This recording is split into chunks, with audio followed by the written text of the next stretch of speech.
Shalom saudara-saudara, semangat pagi. Semangat bersuka cita. Karena Tuhan Yesus memberi firman-Nya menjadi kekuatan dan penghiburan bagi kita sepanjang hari ini. Saudaraku, kita masih di Mazmur pasal 1 ayat 3. Ia seperti pohon yang ditanam di tepi aliran air, yang menghasilkan buahnya pada musimnya dan yang tidak layu daunnya.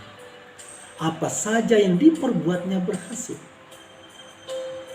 Sekarang kita masuk dalam dampak ketiga dari firman Tuhan, yaitu apa saja yang diperbuatnya berhasil.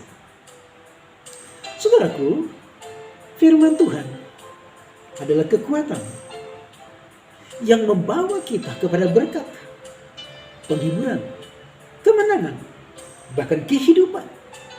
Sehingga hidup kita semakin memuliakan Tuhan. Berikut dampak ketiga yang terjadi bagi orang yang mendasarkan hidupnya pada firman Tuhan, yaitu apa saja yang diperbuatnya berhasil. Mari kita parsing dulu kata ini dalam teks bahasa Ibrani, yaitu Weko Aser Yaasa Yaslia.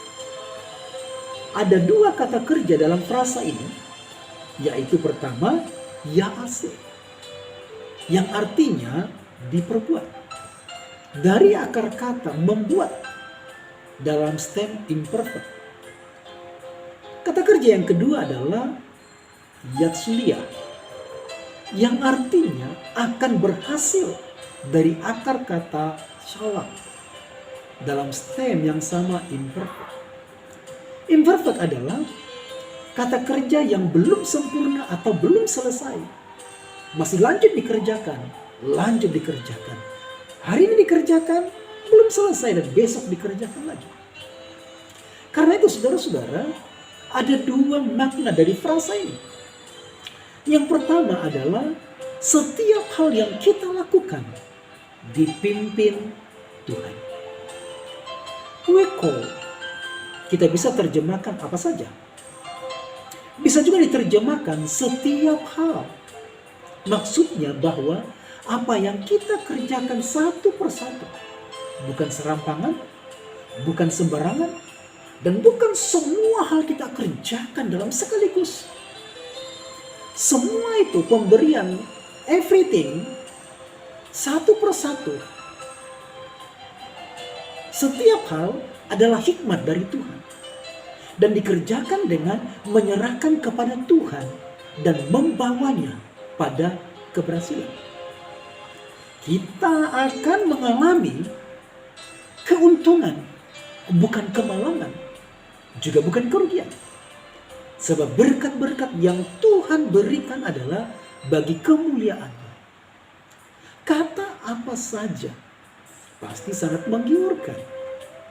Namun ini tidak berlaku bagi mereka yang tidak mengalami proses penyelarasan dengan kehendak Tuhan. Mereka yang sudah mengalami encounter dengan kuasa firman Tuhan akan mengalami pertobatan, yaitu perubahan pada mindset, tindakan, dan tujuan, sehingga Tuhan menuntunnya kepada berkat yang Ia sudah siapkan. Di dalam kata apa saja yang diperbuatnya berhasil, ada proses yang dialami. Dalam proses ini ada sinkronisasi dengan kehendak Tuhan. Maksudnya bahwa orang percaya yang menyukai firman dan merenungkannya siang dan malam mengalami pembentukan dari firman dan Roh Kudus, sehingga keinginannya yang dari dalam itu selaras dengan firman Tuhan.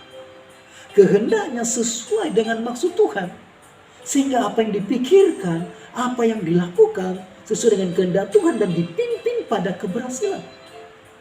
Itu dikatakan dalam Yosua 1 ayat 8. Pelajarannya begini saudaraku, adalah sewaktu kita mempelajari firman Tuhan, kita harus mempertemukan kehendak kita dengan kehendak Tuhan melalui firman-Nya. Maka terjadi interaksi dan pengikisan kehendak kita. Sehingga firman itu membawa kita untuk mencapai kehendak Tuhan. Sehingga apa yang kita kerjakan berhasil. Karena itu saudaraku, serahkanlah semua kehendak dan keinginan kita kepada Tuhan untuk diubahnya sesuai dengan firman. Makna yang kedua adalah kehidupan yang digerakkan oleh firman hanya membawa kita kepada keberhasilan. Kehidupan yang digerakkan oleh firman hanya membawa kita kepada keberhasilan. Tidak ada kata gagal bagi orang yang sudah mengalami penyelarasan dengan kehendak Tuhan. Karena Tuhan membimbingnya kepada segala berkat yang Tuhan sudah siapkan. Tuhan selalu menguatkannya dan memberikan kemenangan kepadanya. Itulah sebabnya saudaraku, di ayat pertama dan kedua dikatakan berbahagialah. Dan kata ini juga bisa berarti diberkati. Mungkin lebih tepat kita bisa menerjemahkan diberkatilah. Alasan kebahagiaan dan keberkatan bagi kita adalah karena Tuhan membawa kita kepada keberhasilan dan keuntungan. Itu yang menjadikan kita keberkatan dan menjadikan kita bahagia. Sekalipun mungkin saudaraku orang lain membuatnya celaka dan mereka-rekakan yang jahat. Tapi Tuhan membaliknya menjadi keuntungan. Kita bisa mengingat kisah Yusuf. Keberhasilan yang Tuhan sediakan saudara-saudaraku tidak hanya selesai sampai hari ini. Namun Tuhan sediakan berkat, keberhasilan, keuntungan juga besok yang belum kita jumpai. Tuhan sudah menjanjikan dan menyediakannya hari ini sehingga kita bersiap dengan optimis. Jadi jangan merasa hancur saat ini saudaraku. Jangan merasa gagal. Sepertinya tidak ada harapan lagi untuk bangkit. Karena kita gagal hari ini atau sepanjang 2 tahun ini. Kita sudah memeras otak kita, keringat kita dengan tenaga kita. Dan faktanya kita merasa gagal. Di masa depan Tuhan sudah menyediakan berkat bagi kita. Jadi saudaraku, hari ini pilihlah untuk kuat di dalam kekuatan kuasa Tuhan. Efesus 6 ayat 10. Ayat ini memberikan perasaan yang kuat, jiwa yang optimis. Sebab Tuhan memberikan kita berkat, menyediakan kita keberhasilan, kemenangan. Karena itu saudara, jadilah selalu optimis di dalam Tuhan sepanjang hari ini. Jangan takut dengan masa depanmu besok. Sebab Tuhan telah menggarisnya dengan keberhasilan. Mari kita berdoa. Tuhan Yesus, terima kasih. Sebab Tuhan sudah memberi kami kemenangan. Terima kasih Tuhan Yesus. Sebab Engkau menggariskan hidup kami dengan berkat, keuntungan, keberhasilan, kekuatan, dan kehidupan. Tuhan pasti memberkati kami hari ini. Dan setiap hari berkelanjutan, setiap hari Tuhan memelihara kami dan memberkati kami. Terima kasih Allah yang hidup. Kami terima berkat-Mu dalam nama Tuhan Yesus. Haleluya. Amin.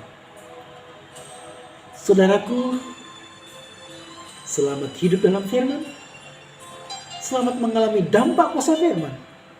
Selamat menikmati keberhasilan yang Tuhan siapkan bagi kita hari ini. Tuhan Yesus memberkati. Shalom, shalom.